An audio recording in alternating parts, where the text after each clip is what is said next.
அதை இப்ப கேளுங்க.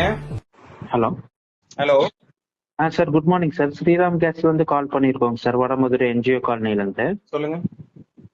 ரமேஷ்குமார் அவங்க பேர்ல தானே சார் சிலிண்டர் வாங்கிட்டு இருக்கீங்க? ஆமாங்க. நம்ம வீட்டு அட்ரஸ் வந்து 6/99 ஜல்லிக்காடு, அப்பநாயக்கம்பாளையம், கோயம்புத்தூர் 17 தானாங்க சார்? ஆமாங்க. ஓகேங்க சார். இன்னைக்கு வந்து நம்ம ஏரியாவுக்கு வந்து இன்ஸ்பெக்ஷன் போட்டிருக்காங்க சார். செக்கிங்காக ஆஃபீஸ் வந்து ஸ்டாஃப் ஒருத்தவங்க வருவாங்க. ஓகேங்க. நம்ம கேஸ் டியூப் ரெகுலேட்டர்லாம் வந்து ப்ராப்பரா இருக்கா அப்படின்னு சொல்லி செக் பண்ணிட்டு நமக்கு அந்த கவர்மெண்ட்ல இருந்து ஒரு என்ஓசி ஃபார்ம் கொடுப்பாங்க. ஓகேங்க. அந்த ஃபார்ம் மட்டும் கொஞ்சம் கையெழுத்து போட்டு பத்திரமா வாங்கி வச்சுக்கோங்க. நீங்க அடுத்த டைம் சிலிண்டர் வாங்கும் போது நம்ம டெலிவரி மேன் அந்த ஃபார்மை காட்டி சிலிண்டர் வாங்கிக்கிற மாதிரி இருக்கும். ஓகேங்க. அடுத்த 5 வருஷம் இந்த கேஸ் புக் நம்பர் ரினோல் பண்றதுக்காகவும் இந்த ஓடிபி நம்பர் ஜென்ரேட் பண்றதுக்காகவும் இன்சூரன்ஸ் கவரேஜ்க்காகவும் 236 ரூபாய் கட்டி பதிவு பண்ணுங்க சார். அதுக்கு ரசீதும் கொடுத்துருவாங்க. உங்களுக்கு இன்டர்ன் ஆயிலுக்கு மெசேஜும் வந்துடும். அந்த 236 ரூபாய் போன வாரம் வரைக்கும் தானே இருந்து, இந்த வாரத்துல இருந்து கவர்மெண்ட் அது வித்ட்ரா பண்ணிட்டாங்களே. என்னங்க சார்? நான் பாலிமர் ரிப்போர்ட்டருங்க. ஓகேங்க சார். போன வாரம் வரைக்கும் தாங்க பணம் வாங்குற மாதிரி இருந்தது. இந்த வாரத்துல போன வாரத்தோடய நிப்பாட்டிட்டாங்களே எலெக்ஷனுக்காக. இல்லைங்க சார், இந்த எண்ட் மந்த் எண்ட் வரைக்குமே இருக்குங்க இல்ல சார். இல்லைங்க, நான் உங்களுக்கு வேணா ப்ரூஃப் தரட்டா? அது சர்க்கியூட் போட்டாங்களாங்க சார்? உங்க அது கூட தெரியாம எப்படிங்க ஏஜென்சி வச்சு நடத்திட்டு இருக்கீங்க? நான் வேணா இப்ப நான் பாலிமர் ரிப்போர்ட்னு சொல்றேன். நான் இப்ப இதை வச்சு ஒரு செய்தி போட்டேன்னா உங்க ஏஜென்சி தான் க்ளோஸ் ஆகும். பரவாயில்லையா சார்? எங்களுக்கு கொடுத்த தகவல் தான் சார். எங்களுக்கு வந்து இந்த மந்த் எண்ட் ஓனர்கிட்டயே இதுகிட்டே கேளுங்க. ஓகேங்க சார். போன வாரம் வரைக்கும் வசூல் பண்ணிட்டு இருக்க சொல்லி கவர்மெண்ட் இருந்தது. ஆர்டர் போட்டாச்சு. யார்கிட்டயும் வாங்க கூட ஃப்ரீ ஆஃப் காஸ்ட்ல செய்ய சொல்லி ஆர்டர் போட்டிருக்காங்க. நீங்க அப்படிங்களா? தெரியாம சரி, எல்லா நான் ஓனர்ட்ட கேட்டுட்டு நான் கூப்பிடுறேங்க சார். கேட்டு கூப்பிடுங்க. நான் ரிப்போர்ட்டர் தான் பேசுறேன். நான் இது தகவல் போன வாரத்தோட இது பண்ணியாச்சுங்க. சரி, ஓகேங்க சார். எங்களுக்கு தெரியல. நான் ஓனர்ட்ட கேட்டுட்டு நான் உங்களுக்கு கூப்பிடுறேன் சார். கூப்பிடுங்க. Okay sir, thank you sir. கேட்டீங்களா? அதுல நான் மத்திய அரசு இலவசமா கேஸ் சர்வீஸ் செய்ய ஆர்டர் போட்டிருக்கேன்னு கேட்டா ஏஜென்சி நபரு இல்ல சார் இந்த மாசம் கடைசி வரைக்கும் பணம் வாங்க சொல்லிருக்காங்கன்னு சொல்றாரு. உடனே நான் அதுக்கான ஆதாரத்தை அனுப்புவேன்னு சொன்னதும் உடனே ஓனர்கிட்ட கேட்டு சொல்றேன்னு போன கட் பண்ணிட்டாரு.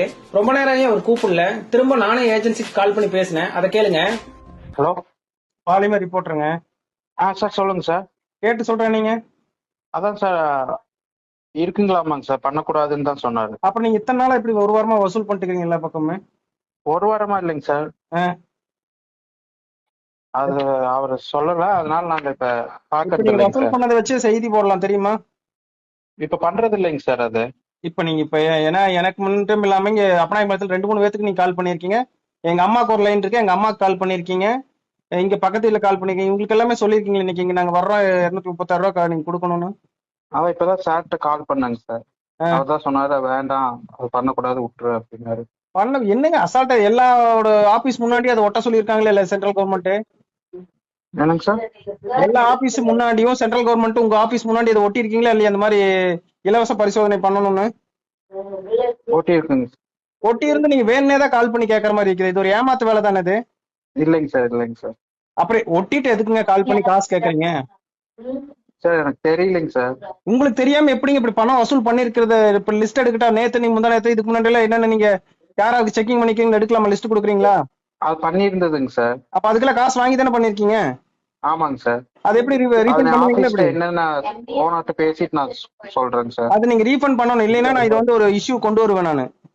ஓகேங்க சார். கேட்டீங்களா? இப்ப பாத்தீங்களா, தெரிஞ்சதா இப்ப அவங்க எப்படி பணத்தை வசூல் பண்ணிட்டு இருக்காங்கன்னு?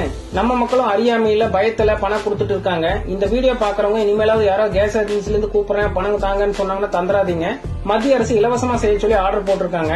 அதே போல ஏற்கனவே கடந்த 10 நாளுக்குள்ள பணம் கொடுத்திருந்தீங்கன்னா ஏஜென்சிக்கு போய் திரும்ப வாங்கிடுங்க. கொடுக்கலைன்னா புகார் கொடுங்க. இந்த வீடியோ எல்லாருக்கும் ஷேர் பண்ணி விடுங்க, விழிப்புணர்வா இருக்கட்டும். அதே போல அந்த ஏஜென்சிக்காரங்க தெரிஞ்சே தப்பு பண்ணியிருந்தா உரிய